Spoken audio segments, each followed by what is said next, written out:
And so what happened was everybody started to panic and people began to rush helter-skelter to find any type of shade, any type of covering to protect them from the onslaught of the arrows. And the Prophet ﷺ was almost left unguarded. Of course, the Prophet ﷺ did not flee. He was on his mule. It was as if everybody else was fleeing around him. And the Prophet ﷺ stood up on his mount and he began to call out loudly that halumma ilayya, come to me. Ana Rasulullah, I am the messenger of Allah. Ana Muhammad ibn Abdullah, I am Muhammad the son of Abdullah. And with him were of course Abu Bakr and Umar and Ali and some of the Quraysh. And the Prophet ﷺ was with his uncle Abbas. And Abbas was known to be a man with a loud voice. Abbas was known to be a man with a loud voice. And so he said to his uncle, Ya Am, call out to so-and-so. And he mentioned name after name after name. Call out to the people of Ridwan, the Bay'atul Ridwan. Call out to the people of Hudaybiyah, right? That was the first on the list. And this shows us the status of the people of Hudaybiyah. That the people of Hudaybiyah, you remember, their iman was demonstrated. You know, they had promised to go into war without having any weapons. Without having so he said, call the people of Hudaybiyah. So he said, oh people of Hudaybiyah. Then he said, call out the people of the Ansar. And he mentioned tribe after tribe. And Ya Bani Sulaym, Ya so-and-so, oh so-and-so. And it is as if, the Ibn Ishaq mentions, as each tribe was mentioned, it is as if they awoke from a slumber. That when they heard their names, they realized what's going on. That where are we fleeing to? And they began to flock back to the Prophet sallallahu alaihi wasallam. And they responded by saying, Labbaika ya Rasulullah, Labbaik, here we respond to your call. And the Prophet ﷺ kept on himself raising his voice. And he said those famous lines, Ana nabiyyu la kadhib, ana ibnu Abdul Muttalib. Ana nabiyyu la kadhib, ana ibnu Abdul Muttalib. I am the Prophet, there is no lie about this. I am the son of Abdul Muttalib. Now, this is very, very interesting because he combines between religion and tribalism. He combines between Islam and tribalism. Ana nabiyyu la kadhib.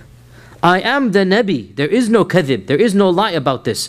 Ana ibnu Abdul Muttalib. I am the son, meaning the grandson here, of Abdul Muttalib. And this clearly shows us that our Prophet ﷺ is invoking both Islamic loyalties, and that's the more important, and then also tribal loyalties, because who are the people around him?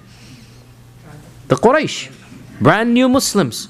And many of them would hearken to Ana ibn Abdul Muttalib more easier to Ana nabiyyu la kadhib. And this shows us a very, very important point in our times. In our times, tribalism is almost gone. What has replaced it? Nationalism. And this shows us that nationalism in and of itself, I mean the equivalent of tribalism, can be used for good purposes. Some people have gone to an extreme that nationalism is haram or whatnot. No, not all types of nationalism are haram.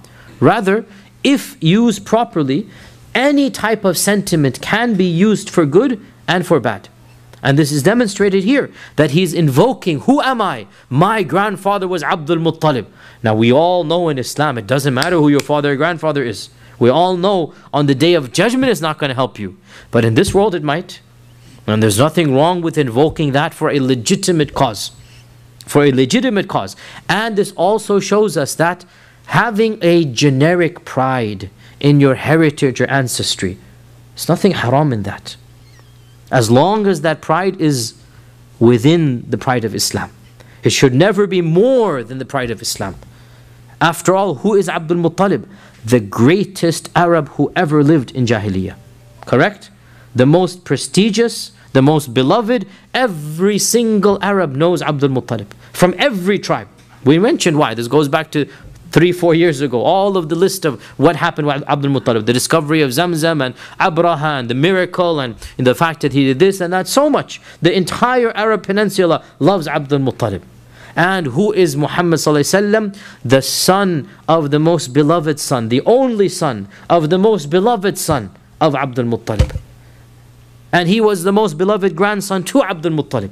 So now he brings back that lineage. Ana ibn Abdul Muttalib. Nothing wrong with that. Nothing haram in talking about that lineage. And of those who remain behind as well, along with his immediate Sahaba, Abu Bakr, Umar and whatnot. Of those who remained behind was his cousin